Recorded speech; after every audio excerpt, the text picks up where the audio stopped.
Hello friends, good morning. आज हम लोग एक नई घटना जो अभी चल रही है उस पर चर्चा करते हैं।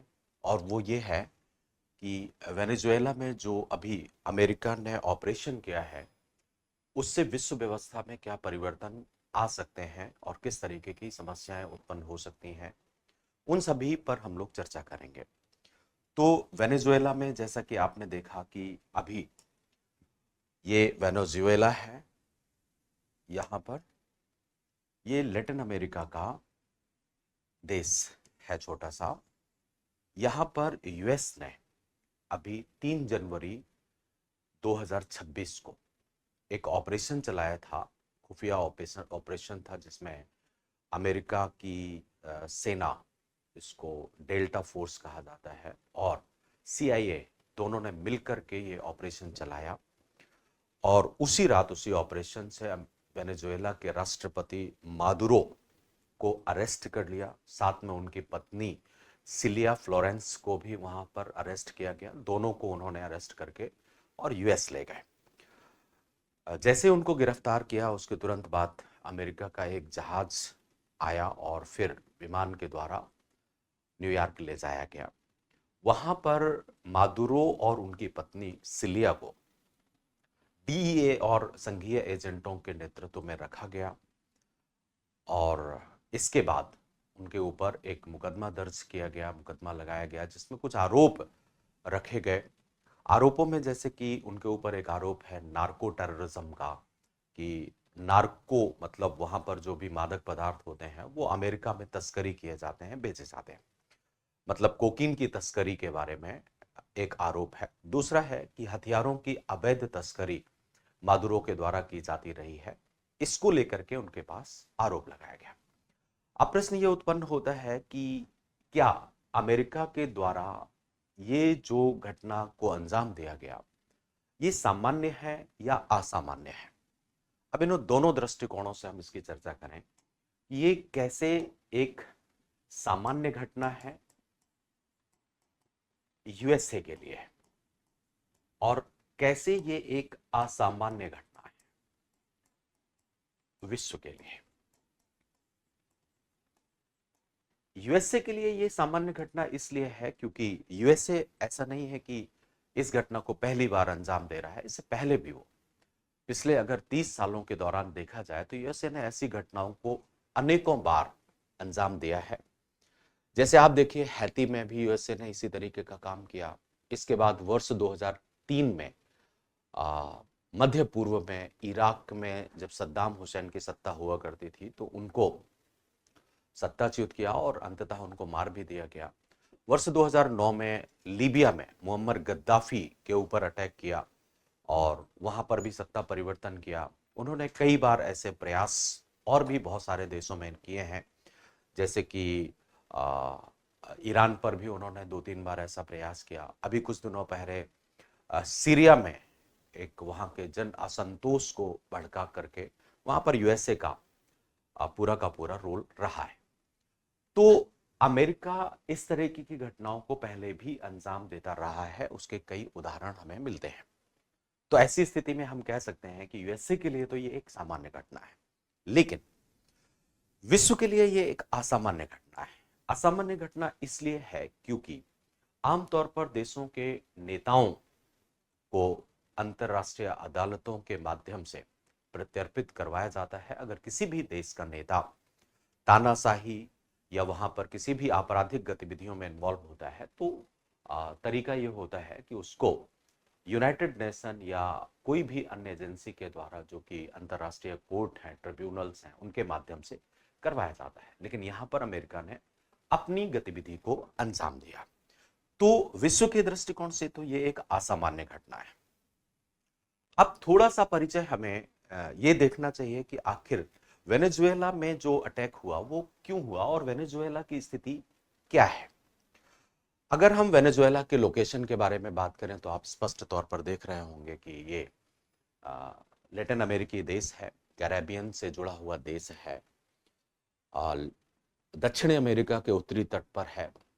कैरेबियन सागर का ये एक देश है। इसकी लंबी तट रेखा कैरेबियन से मिलती जुलती है।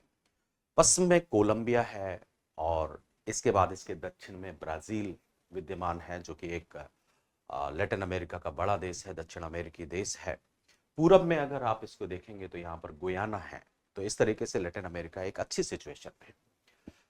जनसांख्यिकी दृष्टिकोण से भी वेनेजुएला की जनसंख्या बहुत ज्यादा तो नहीं है, लगभग 2.8 करोड़ की वर्तमान में इसकी जनसंख्या है। और ज्यादातर लोग वेनेजुएला के देश के उत्तरी क्षेत्रों में, यहाँ इन क्षेत्रों में रहते हैं, क्योंकि ज्यादातर प्राकृतिक संसाधन उत्तरी क्षेत्रों में है।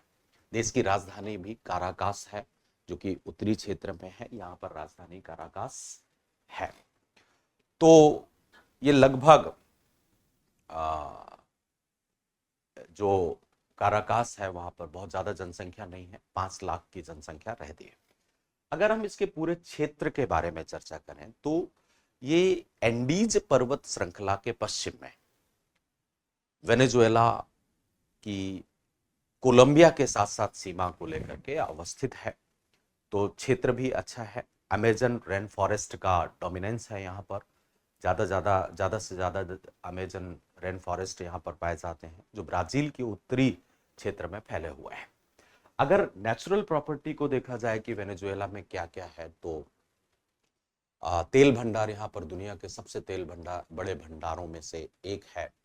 साथ में यहाँ पर कोयला भी पाया जाता है, लौह अयस्क भी है, आयरन ओर्स भी है, यहाँ पर बॉक्साइट भी है, और सोने की भी बहुत सारी संपदाएं यहाँ पर विद्यमान है, गोल्ड भी है। तो सबसे बड़ा तेल भंडार एक तरीके से यहाँ पर है। तो ये नेचुरल प्रॉपर्टी को लेकर के भी बहुत महत्वपूर्ण देश है। राजनीतिक दृष्टिकोण से अगर देखा जाए तो यहाँ की राजनीति लंबे समय से लोकतांत्रिक नहीं रही है, तानाशाही व्यवस्थाएं रही हैं यहाँ पर। वर्ष 2013 में अपने मेंटर ह्यूगो सावेज की जब मौत हो गई, जो इससे पहले मादुरो से पहले वहां के शासक हुआ करते थे, एक तरीके से सोशलिस्ट स्टेट रहा है ये। तो 2013 में जब ह्यूगो सावेज की मृत्यु हो गई, तो उसके बाद से राष्ट्रपति निकोलस मादुरो वहां पर सत्तासीन हुए। हालांकि ये इससे पहले ऐसा कहा जाता है कि एक बस ड्राइवर हुआ करते थे। वर्ष 2024 में चुनाव हुआ यहाँ पर, और चुनाव के दौरान ऐसा इनके ऊपर आरोप लगा कि उन्होंने धांधली की है और ये विजित नहीं थे, फिर भी ये सत्ता में बने रहे। तो राजनीतिक दृष्टिकोण से हालांकि बहुत ज्यादा स्ट्रांग देश नहीं रहा है, डेमोक्रेटिक स्टेट नहीं रहा है, ये शुरुआती दौर से रहा है। तो वेनेजुएला के परिचय के बारे में मैंने आपको ये सारी चीजें बताई और तात्कालिक घटनाक्रम। अब हम यहाँ पर चर्चा कर लें कि वेनेजुएला का जो स्थिति है, अगर वेनेजुएला संघर्ष को फॉर्मेट किया जाए कि किस तरीके से यहाँ पर काम हुआ वेनेजुएला, तो इसको हम इस तरीके से, क्योंकि हम कोई भी काम करें तो परीक्षा के दृष्टिकोण से वो उपयोगी होना चाहिए। तो अभी मैंने यहाँ के घटना के तात्कालिक स्थिति पर चर्चा की, और यहाँ के जो भौगोलिक स्थलाकृति, जनसंख्या और स्थिति, तो वेनेजुएला की स्थिति के बारे में हमने देखा कि ये स्थिति क्या है, इसमें प्राकृतिक संपदाएं क्या है। एक तरीके से आप वेनेजुएला का परिचय हमने किया। अब वेनेजुएला की ऐतिहासिक स्थिति पर भी थोड़ा चर्चा करनी चाहिए कि जो ये संघर्ष अभी हुआ है, या राष्ट्रपति निकोलस मादुरो को अमेरिका ने, इनफैक्ट अमेरिका कहने की बजाय ये ज्यादा अच्छा होगा कि डोनाल्ड ट्रंप ने उन्हें अरेस्ट किया है, तो ये क्या अचानक हुई घटना है? ये लंबे समय से इसके बारे में तैयारी चल रही थी। क्यों अरेस्ट किया गया? तो इस वेनेजुएला संघर्ष का एक ऐतिहासिक घटनाक्रम हमें देखना चाहिए, का ऐतिहासिक घटनाक्रम।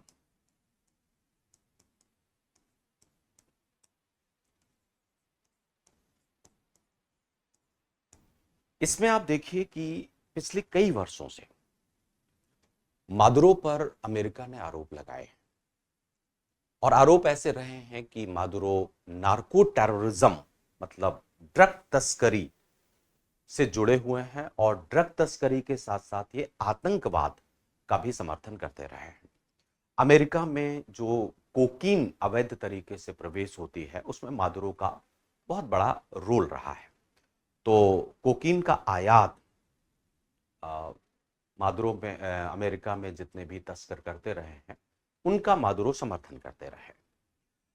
अब यहां वर्ष 2013 से अगर हम देखें, जैसे ह्यूगो सावेज की मृत्यु हो जाती है तो मादुरो धीरे धीरे सत्ता में अपना प्रभाव बढ़ाना शुरू कर देते हैं। धीरे धीरे मादुरो ने यहाँ की लोकतांत्रिक संस्थाओं को समाप्त किया, विपक्ष का दमन किया। इसके बाद जितना भी वेनेजुएला की इकोनॉमिक स्थिति थी उस इकोनॉमिक स्थिति को उन्होंने अपने नेतृत्व में लिया। अमेरिका ने मादुरो सरकार को अवैध घोषित कर दिया और तानाशाह शासन के तौर पर स्थापित कर दिया। अब अमेरिका ने जैसे ही इनको अवैध घोषित किया वैसे ही उन्होंने धीरे धीरे धीरे धीरे कार्यवाही करना शुरू की। अगर हम बात करें इस घटनाक्रम के कार्यवाही की शुरुआत का तो 2017 में यह कार्यवाही होती है। 2017 से लेकर के और 2019 तक एक प्रकार से मादुरो सरकार की अवैधता पर काम किया गया यूएसए के द्वारा कि ये किस तरीके से इलीगल गवर्नेंस है। अमेरिका ने वर्ष 2018 में जब राष्ट्रपति के चुनाव हुए वेनेजुएला में तो उन चुनावों को धांधलीपूर्ण बताया और कहा कि ये वास्तविक लोकतांत्रिक नहीं है। जो उस समय वेनेजुएला में विपक्ष के नेता हुआ करते थे जुआन गुएडो को अंतरिम राष्ट्रपति भी यूएस के द्वारा घोषित किया गया कि वास्तविक राष्ट्रपति जुआन गुएडो है, न कि मादुरो। कूटनीतिक मान्यता मादुरो को हटा दी गई, उनको डिप्लोमेटिक तरीके से यूएस ने उनके साथ में रिलेशन नहीं रखे। तो 2018-19 में मादुरो की सरकार को अवैध घोषित करने का काम किया गया। इसके बाद मार्च 2020 में 2020 में नेक्स्ट स्टेप शुरू करता है यूएसए और मादुरो के ऊपर आपराधिक आरोप दर्ज करना शुरू करता है।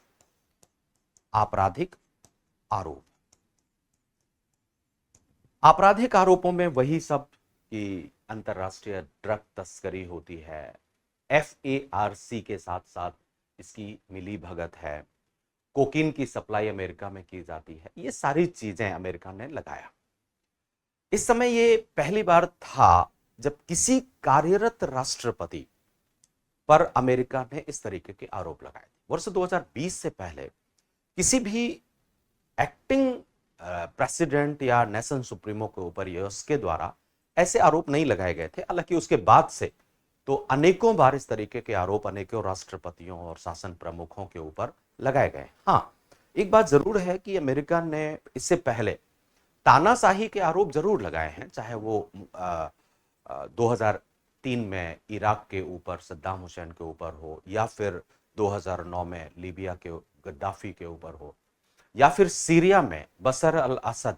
तो इनको तानाशाही का आरोप तो लगाया, लेकिन ऐसा नहीं है कि उनके ऊपर यूएस डिपार्टमेंट में अनजस्टिसफुल बनाया गया हो या उनको आपराधिक तरीके से गिरफ्तार करने का प्रयास किया गया हो। तो साहब 2020 की स्थिति ये रही कि इन्होंने आरोप लगाने शुरू किए। कुछ ही दिनों बाद अब अमेरिका को मादुरो को गिरफ्तार करना था, तो अमेरिका ने मादुरो की गिरफ्तारी के लिए इनाम घोषित करना शुरू कर दिया। जैसे हमारे देश में आप देखते होंगे ना कि कोई गुनहगार होता है, कोई संगीन अपराधी होता है, तो सरकार इनाम घोषित करती है कि अगर उसको कोई भी उसके बारे में बताता है या नॉलेज देता है तो उसको हम इनाम देंगे। यूएस ने इनाम की घोषणा की इसी समय और लगभग $15 मिलियन का मादुरो के बारे में बताने को लेकर के या उसे गिरफ्तार करने के लिए इनाम घोषित किया। और भी मादुरो के साथ साथ और भी उनकी सरकार के जो भी प्रतिष्ठित नेता हुआ करते थे उनके ऊपर भी इनाम घोषित किया गया। ये घोषणा की गई यूएस के द्वारा कि अगर मादुरो अमेरिका या सहयोगी देश की सीमा पर आते हैं तो उन्हें गिरफ्तार कर लिया जाएगा।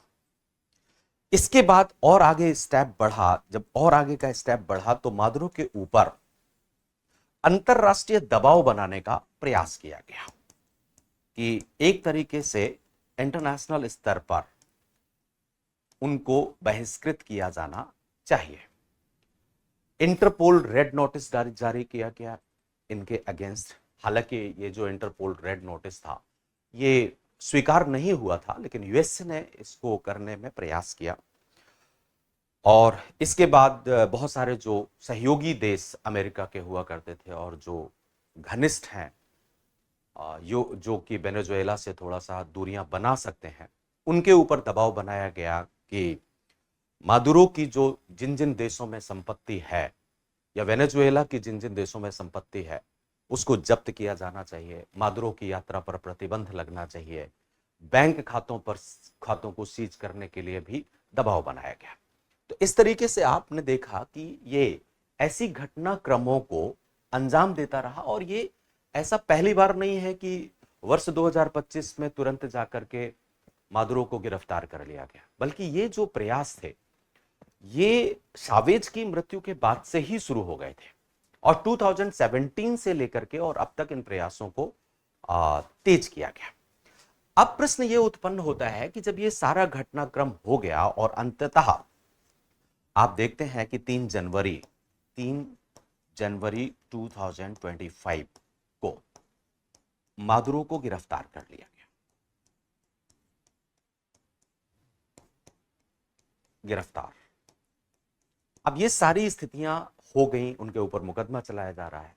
तो प्रश्न ये उत्पन्न होता है कि आखिर ये सारी की सारी चीजों के पीछे अमेरिका का उद्देश्य क्या है, क्या चाहता है अमेरिका इस घटनाक्रम को लेकर के?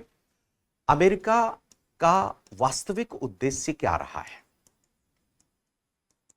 का उद्देश्य क्या है? अब आज के जमाने में अगर देखा जाए तो कोई भी देश अगर किसी अन्य देश के ऊपर आक्रमण करता है या वहां की सरकार को अवैध घोषित करके वहां के राष्ट्र प्रमुख को गिरफ्तार करता है तो विश्व समुदाय के समक्ष उसे कोई ना कुछ ऐसा तर्क देना पड़ेगा ताकि उसके काम को जस्टिफाई घोषित किया जा सके।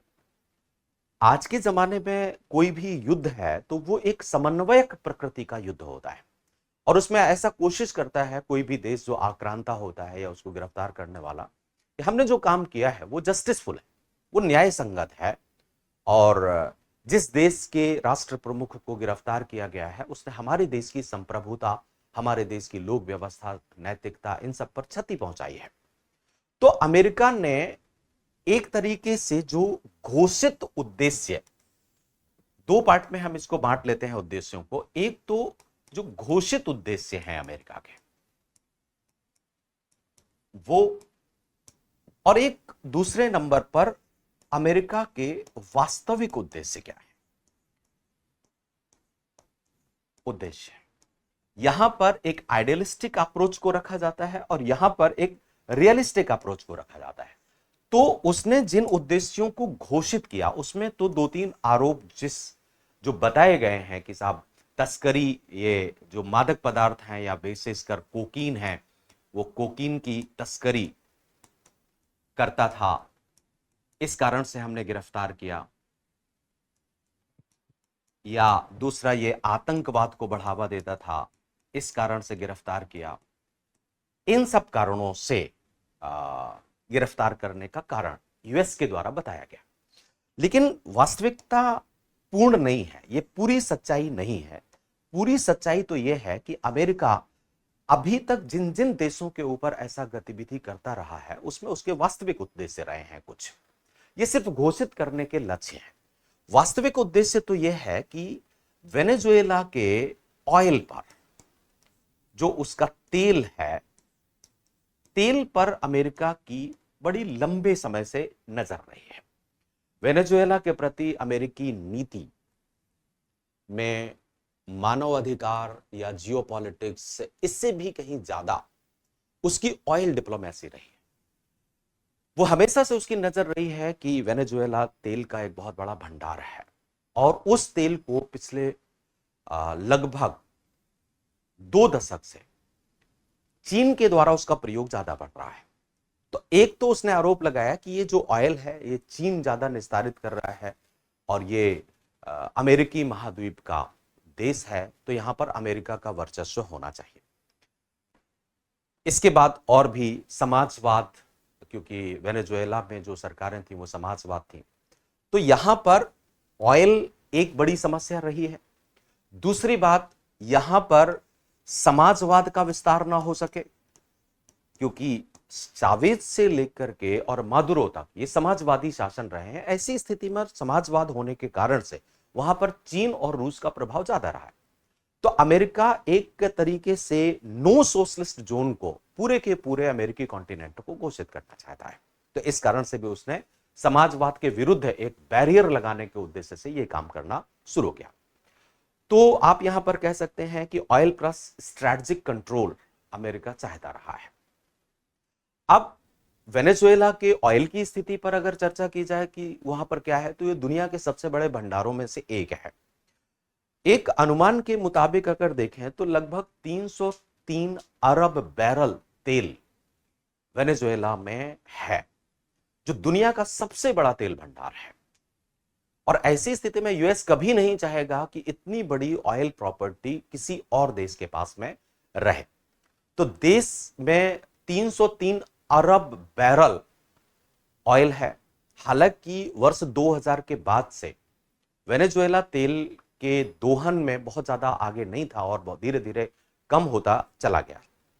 अब रिसेंटली ट्रंप का तर्क यह रहा है कि अमेरिकी तेल कंपनियां वेनेजुएला के ऑयल स्ट्रक्चर में सुधार कर सकती हैं और ऑयल का दोहन बढ़ाया जा सकता है, जो कि दुनिया के लिए लाभदायक होगा और अमेरिकी कॉन्टिनेंट के लिए भी लाभदायक होगा। तो ट्रंप प्रशासन के लिए इन तेल भंडारों का दोहन करना एक बहुत बड़ी स्थिति थी। अब यहां एक बात और चर्चा करने की है कि ये जो तेल है इसको लेकर के आखिर अमेरिका ने सहयोगात्मक रवैया क्यों नहीं अपनाया। ऐसा भी तो कर सकता था ना कि अमेरिका उससे तेल ज्यादा खरीद सकता था, तेल का निस्तारण करता और अमेरिका अपने लिए उसको खरीदता, या अमेरिका वहां पर अपनी ऑयल रिफाइनरीज को लगाता, उससे पूरी दुनिया में वो तेल का व्यापार कर सकता था। लेकिन उसकी बजाय अमेरिका ने उसके ऊपर नियंत्रण स्थापित करने का प्रयास क्यों किया, ये एक प्रश्न हमारे सामने उत्पन्न होता है। तो इसकी एक बड़ी कहानी है। कहानी ये है कि अमेरिका वहां पर वर्ष 1976 इनफैक्ट 1976 से पहले अमेरिका की बहुत सारी कंपनियां वेनेजुएला में तेल निकालती थी।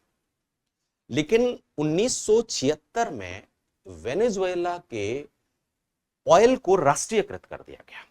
मतलब राष्ट्रीयकृत करने का मतलब यह होता है कि जो भी दुनिया की प्राइवेट ऑयल रिफाइनरीज वहां पर काम कर रही होती हैं, वो सब के सब वेनेजुएला सरकार के नियंत्रण में आ जाएंगे। ऐसा नेशनलाइजेशन का एक पॉलिसी होता है। तो 1976 में वेनेजुएला ने तेल की कंपनियों को राष्ट्रीयकृत करके उनको एक्वायर कर लिया। अब उसमें अमेरिका की बहुत सारी कंपनियों को एक्वायर किया गया था। धीरे धीरे ये बात चलती रही और 2007 में जो आपके ह्यूगो सावेज राष्ट्रपति हुआ करते थे इनसे जस्ट पहले, उन्होंने अमेरिकी तेल कंपनियों की जो संपत्ति बची हुई थी, मतलब 76 से लेकर के 2007 तक जो संपत्ति बची हुई थी, उस संपत्ति को भी जब्त कर लिया।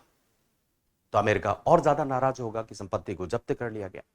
इसके बाद यह मुकदमा चलता रहा, वर्ल्ड बैंक में यह बात रखी गई और वर्ल्ड बैंक ने एक ट्रिब्यूनल का गठन किया। तो वर्ष 2007 से यह मुकदमा चलता रहा और 2019 में वर्ल्ड बैंक के ट्रिब्यूनल ने वेनेजुएला सरकार को एक आदेश दिया कि जो एक कंपनी यूएस की हुआ करती थी जिसको हम कोनोकोफिलिप्स कहते हैं, उस कंपनी को 8.7 अरब डॉलर का भुगतान करना चाहिए वेनेजुएला सरकार को। लेकिन वेनेजुएला सरकार ने इस भुगतान को नहीं किया तो अमेरिका और ज्यादा नाराज हो जाएगा। जब ये मुआवजा जो उस कंपनी को मिलना था, कोनो को फिलिप्स को, वो मुआवजा वेनेजुएला सरकार ने नहीं दिया तो तनाव और ज्यादा बढ़ गया। मतलब आप ऑयल को लेकर के देखें तो 3 स्टेप में यूएस के ऊपर तनाव बढ़ता गया।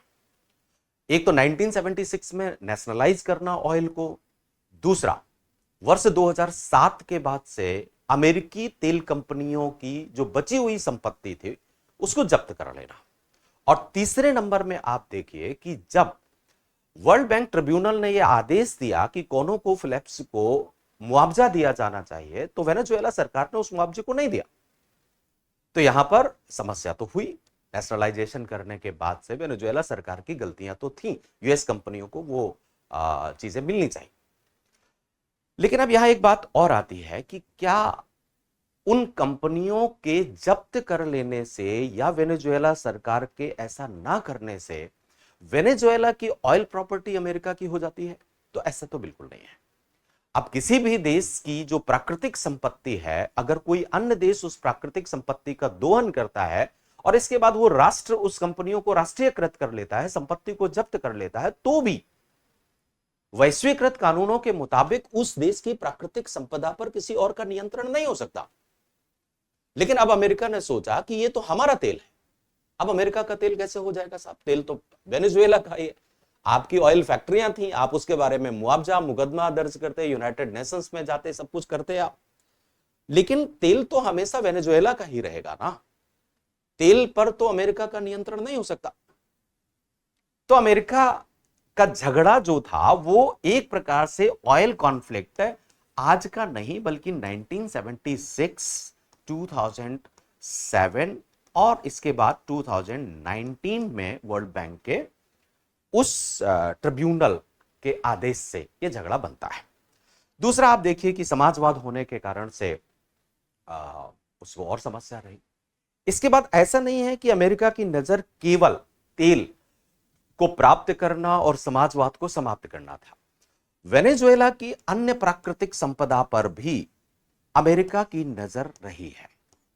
अन्य प्राकृतिक संपदाओं में भी बहुत सारी चीजें हैं, जैसे कि बॉक्साइट है, गोल्ड है वहां पर, और बहुत सारी चीजें हैं जिन पर भी अमेरिका चाहता है कि आज के जमाने में वो अमेरिका के प्रभुत्व में होना चाहिए। तो इस तरीके से अमेरिका के वास्तविक नजरिए ये आ गए। मतलब चीन रूस के समाजवाद को आप प्रभावी बनाना, एक प्रकार से समाजवाद के ऊपर बैरियर कहना, और पेट्रोलियम और अन्य प्रॉपर्टीज पर नियंत्रण करना। इसी स्थिति को देखते हुए यह सारी घटनाक्रम हुआ, और स्पष्ट अभी कुछ ही दिनों पहले जब 3 तारीख को अरेस्ट किया तो 6 जनवरी को अमेरिकी राष्ट्रपति डोनाल्ड ट्रंप ने अपने ट्रुथ पर एक पोस्ट लिखा था जिसमें यह कहा था, अमेरिका के राष्ट्रपति ने, यह पहला पोस्ट मादुरो के गिरफ्तार करने के बाद। अब अगर आप मादुरो को गिरफ्तार करते हैं तो पहला कुछ भी आप स्टेटमेंट दें अगर, तो आप उसको तर्कसंगत ठहराने के लिए मादुरो के ऊपर यह आरोप लगाएं कि साहब वो कोकीन और आतंकवाद को फैला रहा था इसलिए हमने गिरफ्तार किया। लेकिन ऐसा नहीं किया उसने 6 जनवरी 2025 को एक ट्रुथ पर एक पोस्ट लिखा, और उसमें यह लिखा कि मुझे यह कहते हुए बड़ी खुशी हो रही है, हर्ष हो रहा है कि वेनेजुएला का अंतरिम प्रशासन अमेरिका को 3 से 5 करोड़ बैरल उच्च गुणवत्ता वाला तेल देने के लिए तैयार हो गया है। तो मतलब आपकी वास्तविक नियति क्या थी? वास्तविक नियति आपको मादुरो को हटा करके और वहां की लोकतांत्रिक सत्ता स्थापित करना नहीं थी, बल्कि आपकी वास्तविक नीति यही थी जो आप पहले से सोच रहे थे। तभी तो आपने यह स्टेटमेंट दिया। मादुरो, एक और बात यह देखिए कि डोनाल्ड ट्रंप ने किसी भी विपक्षी दल के नेता को वहां पर राष्ट्रपति बनाने या शासन सौंपने का काम नहीं किया, बल्कि वहीं के उपराष्ट्रपति डेल्सी रॉड्रिग्स को वहां का कार्यकारी राष्ट्रपति बनाया। तो ये एक वास्तविक उद्देश्य में आप यहां पर ये चीजें देख सकते हैं। अब और भी कुछ है। अमेरिका का उद्देश्य वहां की जो विद्यमान सत्ता है उसको परिवर्तित करना था, और सत्ता परिवर्तन भी उसने कर लिया, क्योंकि सत्ता परिवर्तन करके वो अपनी प्रवृत्ति के अनुकूल सरकार बनाना चाहेगा। और इसीलिए उसने किसी भी ऐसे नेता को कार्यकारी राष्ट्रपति नहीं बनाया है जो नेता को वहां की जनता पसंद करती थी। चाहे आप देख लें कि अमेरिका की जो विपक्षी दल की नेता हुआ वो वेनेजुएला की जो विपक्षी दल की नेता जुआन ग्वाइडो, उनको भी उसने कार्यकारी राष्ट्रपति नहीं बनाया। तो अमेरिका स्पष्ट चाहता था कि जो सरकार बने वो वहां के कॉमन पीपल के इंटरेस्ट में भी ना, कॉमन पीपल के हित करना हो, क्योंकि अगर कॉमन पीपल का हित वहां पर जुड़ जाएगा तो वहां पर अमेरिका का हस्तक्षेप उतना ज्यादा नहीं हो पाएगा। इसलिए रॉड्रिग्स को जो बनाया, और हो सकता है कि कोई इनके साथ में जो वहां की उपराष्ट्रपति हैं, अभी कार्यकारी उपराष्ट्रपति बनाई गई हैं, कार्यकारी शासक, तो ऐसा कहने में कोई बहुत ज्यादा आशंका नहीं होनी चाहिए कि डेल्सी रॉड्रिग्स का इस तरीके का कोई अमेरिकी राष्ट्रपति के साथ सहकार रहा। इसके बाद आप देखिए कि यूएस कभी नहीं चाहेगा कि वहां पर रूस और चीन का हस्तक्षेप बढ़े। तो एक उद्देश्य यहां पर यह भी था कि रूस चीन के हस्तक्षेप को समाप्त किया जाए, ना कि सीमित किया जाए। तो अभी लेकिन हम सीमित शब्द का प्रयोग करेंगे। मतलब आज अगर आप देखें तो वेनेजुएला के ऊपर अगर सबसे बड़ा कर्ज देने वाला कोई देश है तो वो चीन है। सबसे ज्यादा कर्ज वेनेजुएला पर चीन का है, और चीन की तो नीति ये रही है क्रेडिट डेप्ट डिप्लोमेसी की। चीन पहले वहां पर किसी भी देश में ऋण देता है, वहां पर इंफ्रास्ट्रक्चर में निवेश करता है, इसके बाद उस सरकार की नीतियों को अपने अनुकूल बनाता है। और चीन के लिए वेनेजुएला में ऐसा करना बहुत आसान था। आसान इसलिए था क्योंकि वेनेजुएला की सरकार समाजवादी प्रवृत्ति की, और चीन भी एक समाजवादी प्रवृत्ति का, माओवादी प्रवृत्ति का देश है। चीन से वो ज्यादा से ज्यादा अगर ऋण ले रहा है, ज्यादा से ज्यादा चीजें ले रहा है, तो चीन अपने हितों के अनुकूल उसकी नीतियों को बना सकता था। अमेरिका क्या इस बात को एक्सेप्ट कर पाएगा? इसके बाद वेनेजुएला सबसे ज्यादा हथियार अगर किसी देश से खरीदता था तो वो रूस से खरीदता था। रूस के साथ भी उसका ऑयल एग्रीमेंट हुआ करता था। तो कुल मिलाकर के आप ऐसा कह सकते हैं कि वेस्टर्न हेमिस्फीयर में यूएस की सुपरमेसी बनाए रखना डोनाल्ड ट्रंप का एक बहुत बड़ा लक्ष्य रहा है। तो इन सभी ये जो वास्तविक लक्ष्य रहे, अब आप देखिए घोषित लक्ष्य ये है जो अमेरिका ने बताया, लेकिन वास्तविक लक्ष्य आप देखिए तो ये है जिनको लेकर के अमेरिका ने इसके ऊपर नियंत्रण स्थापित किया। अब प्रश्न ये उत्पन्न होता है कि जो ये घटनाक्रम हुआ है उसका प्रभाव क्या पड़ेगा, मतलब वेनेजुएला घटनाक्रम का प्रभाव क्या होगा। वेनेजुएला घटनाक्रम का प्रभाव, अब यहां पर हम इस प्रभाव को दो भागों में बांट करके देख सकते हैं। एक तो हम देख सकते हैं कि इसका क्षेत्रीय स्तर पर प्रभाव क्या होगा, और दूसरा हम देख सकते हैं कि इसका वैश्विक स्तर पर प्रभाव क्या होगा। तो क्षेत्रीय प्रभाव में अगर नजर डाली जाए तो एक ग्रुप है international crisis group. International crisis group ने अभी इस घटनाक्रम से पहले ही एक चेतावनी दी थी, और यह कहा था कि अगर वेनेजुएला में मादुरो की सरकार को हटा दिया जाता है तो वेनेजुएला में और साथ में जितने भी कैरेबियन आइलैंड्स स्टेट हैं वहां पर हिंसा और अस्थिरता बढ़ सकती है। और यह बिल्कुल सही बात है, हिंसा और अस्थिरता बढ़ेगी। इसका कारण है क्योंकि उसी कैरेबियन में आप क्यूबा को भी देख रहे हैं, वेनेजुएला को भी देख रहे हैं। तो ऐसे देश हैं जहां पर समाजवाद के समर्थक हैं, तो यह बढ़ेगा। दूसरी बात कि अभी जो ये तानाशाही सरकारें रही हैं उन सरकारों के दौरान वहां पर बहुत सारे ऑर्गेनाइज्ड क्रिमिनल सक्रिय रहे हैं जो मादक पदार्थों की तस्करी करते रहे हैं, तो उनका भी प्रभाव है, उनके पास आर्म्स भी हैं। तो ये जितने भी तस्कर हैं, अब उन तस्करों को ऐसा लगेगा कि हमारा जो आका है मतलब मादुरो वो अब नहीं है। ऐसी स्थिति में हमारी संपत्ति को नुकसान हो सकता है, हमारे ऊपर शक्ति का प्रयोग कर सकता है, तो वो क्राइम को और ज्यादा बढ़ा सकते हैं। मतलब पूरा का पूरा कैरेबियन क्षेत्र वो अस्थिरता का शिकार हो सकता है। आप यहां पर एक और देखें कि अमेरिका ने अभी इनफैक्ट आज अमेरिका का जो हमारे यहाँ तो क्योंकि आज सुबह हुआ तो अमेरिका का जो डेट ऑफ 7 है उसमें यूएस प्रेसिडेंट ने एक घोषणा करी है जिसमें उसने मोनेरो डॉक्ट्रिन की चर्चा की है। मोनेरो डॉक्ट्रिन, और उसने मोनेरो डॉक्ट्रिन का गुणगान किया है। तो अब समझने वाली बात है कि साहब ये मोनेरो डॉक्ट्रिन है क्या, जिसको अमेरिका 1923 में ये मोनेरो डॉक्ट्रिन लाया गया था और 1923 से आज हम 2025 में हैं, मतलब 102 साल पहले ये चीज आई थी। 1923 में राष्ट्रपति जेम्स मोनेरो हुआ करते थे यूएसए के, और उन्होंने ये कहा था कि जितनी भी इस एरिया की अन्य शक्तियां हैं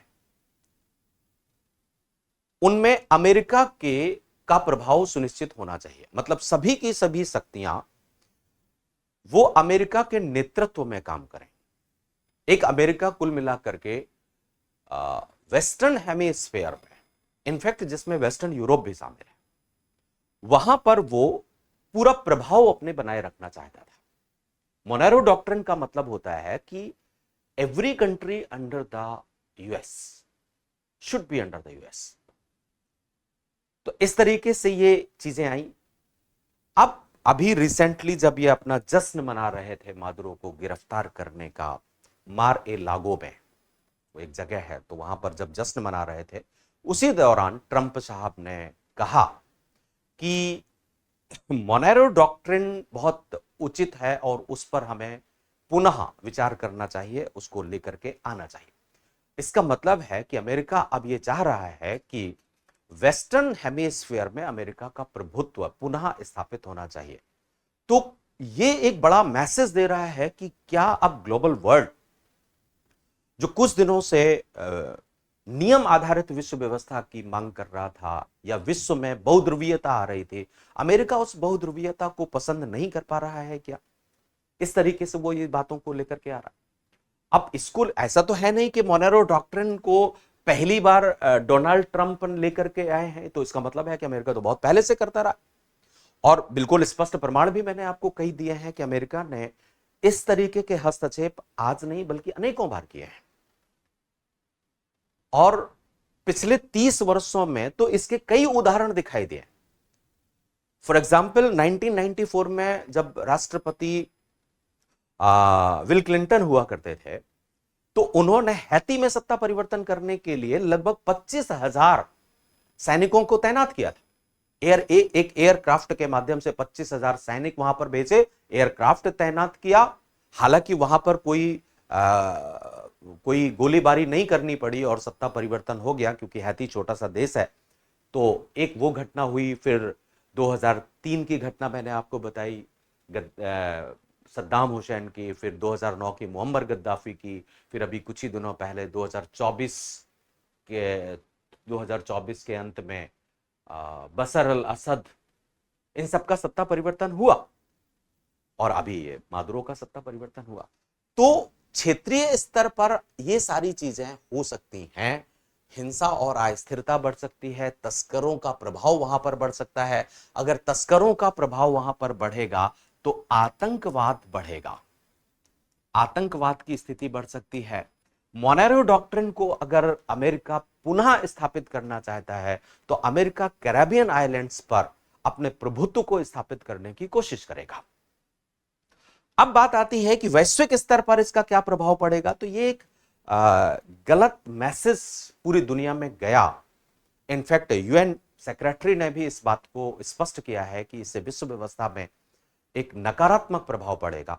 तो वैश्विक स्तर पर नियम आधारित विश्व व्यवस्था पर प्रश्न चिन्ह लगेगा। नियम आधारित विश्व व्यवस्था का मतलब होता है कि United nation, WTO, WHO, world bank, IMF, ये सब संगठन हैं जिनके आधार पर विश्व में सभी देश एक दूसरे के साथ मिलकर के सहयोग स्थापित करके काम करते रहे हैं। लेकिन अब चूंकि अमेरिका दूसरे की संप्रभुता को नष्ट कर देता है, तो ऐसी स्थिति में क्या यह नियम आधारित विश्व व्यवस्था रह पाएगी? दूसरी बात है कि अगर अमेरिका ने इस तरीके का काम किया है, तो अन्य देश भी ऐसे कदम उठा सकते हैं, अन्य देशों द्वारा भी ये कदम उठाए जा सकते हैं। अब यहां पर अन्य देशों में कौन कौन हो सकता है? जैसे कि चीन है। चीन जो अभी तक ताइवान के ऊपर अपना नियंत्रण स्थापित करने का प्रयास करता रहा है और ताइवान को अपना एक अलगावी प्रांत के तौर पर घोषित करता रहा है, तो अगर चीन ताइवान के ऊपर नियंत्रण या उसकी संप्रभुता को नष्ट करके अपने में मिला लेता है, तो क्या ग्लोबल ऑर्गेनाइजेशन कुछ कर पाएंगे या यूएसए उसको लेकर के कुछ काम कर पाएगा? तो एक प्रकार से दक्षिण चीन सागर में फिर से अस्थिरता उत्पन्न होने की आशंकाएं पैदा होंगी। दूसरी स्थिति यह उत्पन्न होती है कि रसिया भी इस तरीके की एक्टिविटीज करना शुरू कर देगा। रसिया ने वर्ष 2013 में अगर क्रीमिया के ऊपर नियंत्रण किया, तो क्या आज जब स्थिति यह बन रही है, तो रसिया अगर यूक्रेन के ऊपर अपना पूरा प्रभुत्व स्थापित कर लेता है और यूक्रेन की संप्रभुता को समाप्त कर देता है, तो क्या अमेरिका कुछ करने के लिए एक्टिव हो पाएगा? क्या ग्लोबल ऑर्गेनाइजेशन कुछ वहां पर कर पाएंगे? तो इसका तो सीधा सीधा स्पष्ट प्रभाव यह दिखाई देगा कि विश्व पुनः एक तीसरे विश्व युद्ध की तरफ चला जाए। अगर पूरी दुनिया के देश ऐसा ही करना शुरू कर दें कि जितने भी एटॉमिक पावर नहीं है, उन एटॉमिक पावर से नॉन एटॉमिक पावर्स की संपत्तियों पर अपना नियंत्रण स्थापित करना शुरू कर दें, तो विश्व तो अराजकता की तरफ पहुंच जाएगा। मतलब अन्य देश भी ऐसा काम करें तो विश्व में एक अराजक स्थिति बन जाएगी और विश्व के जितने भी 8-9 परमाणु शक्ति संपन्न देश हैं, वो अपने अपने विवादित क्षेत्रों पर अपना नियंत्रण स्थापित करना शुरू कर देंगे। तो ये एक बड़ी नेगेटिव सिचुएशन जाएगी और इससे अराजकता पैदा होगी और एक प्रकार से वही स्थिति उत्पन्न होना शुरू हो जाएगी जो प्रथम विश्व युद्ध के दौरान हुई थी। तो एक बहुत बड़ी समस्या यहां पर यह देखने को मिल सकती है कि अराजक स्थितियां बन सकती हैं। दक्षिण एशिया में भी इसका प्रभाव बढ़ सकता है। दक्षिण एशिया में चीन, पाकिस्तान, भारत, बांग्लादेश, इनके बीच में संघर्ष पैदा हो सकता है। मान लीजिए कि अभी स्टेटमेंट जो दे रहा था बांग्लादेश की, साहब हम चीन के साथ मिल करके और भारत के चिकन नेक को डिस्ट्रॉय करने का प्रयास करेंगे। भारत भी ऐसा कर सकता है। भारत बांग्लादेश के रंगपुर पर अपना नियंत्रण स्थापित कर लेगा तो कोई क्या कर लेगा? क्या बांग्लादेश परमाणु शक्ति संपन्न है? अगर हम बांग्लादेश के 2 चिकन नेक्स पर अपना नियंत्रण कर लेंगे, हालांकि भारत विश्व व्यवस्था को नियम आधारित बनाने का प्रयास कर रहा है, तो कुल मिलाकर के ये एक अमेरिका ने जिस परंपरा को शुरू किया है, उस परंपरा से क्षेत्रीय और वैश्विक दोनों स्तरों पर नकारात्मक प्रभाव पड़ेंगे और विश्व व्यवस्था पुनः एक सेगमेंटेड ग्लोबल सिस्टम की तरफ आगे बढ़ेगी। जो कि पहले से आप देख रहे हैं 5-10 साल से आर्थिक दृष्टिकोणों से तो विश्व व्यवस्था एक रिवर्स हो रही है, जहां ग्लोबल ऑर्गेनाइजेशंस थे वो इररिलेवेंट साबित हो रहे हैं। रीजनलाइजेशन बढ़ रहा है, नेशनलाइजेशन बढ़ रहा है, तो टैरिफ बैरियर्स बहुत सारे लगाए जा रहे हैं। ये सारी चीजें हो सकती हैं। अब बात आती है कि ऐसी स्थिति में भारत क्या करेगा, चीन क्या करेगा, रूस क्या करेगा?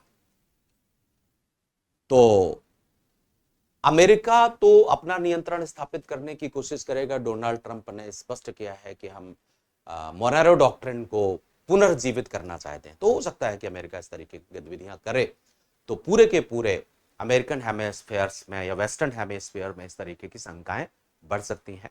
रूस और चीन शांत तो नहीं बैठेंगे, क्योंकि सबसे ज्यादा नुकसान वेनेजुएला में अगर किसी को होगा तो वो चीन होगा। तो चीन की अगर वहां पर लगभग 500-600 करोड़ डॉलर की प्रॉपर्टी लगी हुई है, तो वो इतनी आसानी से तो नहीं बैठेगा। और चूंकि सोशलिज्म के ऊपर प्रभाव है, तो रसिया भी इतने शांति से नहीं बैठेगा। रसिया भी वहां पर कोई ना कोई एक्शन होगा। तो आप याद करो कि 1962 में U2 के मिसाइल दुर्घटना हुई थी और क्यूबा मिसाइल U2 को विमान दुर्घटना और क्यूबा मिसाइल क्राइसिस हुई थी। उसको लेकर के दोबारा भी स्थितियां बन सकती हैं। और अभी आज देख लो आप, एक जहाज को लेकर के अभी शिकंजा स्थापित करने की चर्चा चल रही है, हालांकि अभी तक उसकी पुष्टि नहीं हुई है। तो ये है। अब बात आती है कि भारत की इसमें रणनीति क्या है। भारत के बारे में ये कहा जा रहा है बहुत सारे लोग कि भारत ने बहुत ही बैलेंस टिप्पणी करी है। भारत को बैलेंस टिप्पणी करना ही चाहिए। भारत ने स्पष्ट किया है कि हम एक विश्व व्यवस्था, ग्लोबल ऑर्डर, नियम आधारित विश्व व्यवस्था के आधार पर काम करना चाहते हैं।